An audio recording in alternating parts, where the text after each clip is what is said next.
আর এই সব ইস্তেগফারের শ্রেষ্ঠ ইস্তেগফারের নাম সাইয়্যিদুল ইস্তেগফার।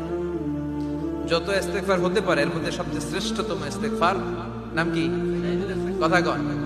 বুখারীর বর্ণনা, শাদ্দাদ ইবনে আউস রাদিয়াল্লাহু তাআলা আনহু বর্ণনা করেন, এই সাইয়্যিদুল ইস্তেগফার দিনের বেলা যে পড়বে ওই দিনে মারা গেলে সে জান্নাতি। এই সাইয়্যিদুল ইস্তেগফার রাতের বেলা যে পড়বে ওই রাতে যদি ইন্তেকাল হয় ওই লোকটা জান্নাতি। মুখস্থ আছে না? কার কার মুখস্থ হাত তুলেন।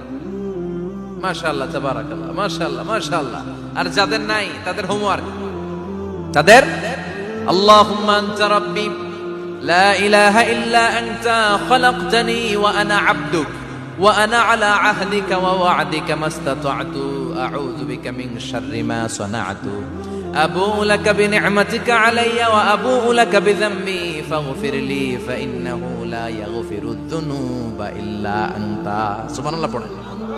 আজকে রাতে পড়ছেন, মারা গেলে জান্নাতি। চিল্লায় পড়েন আল্লাহু আকবার।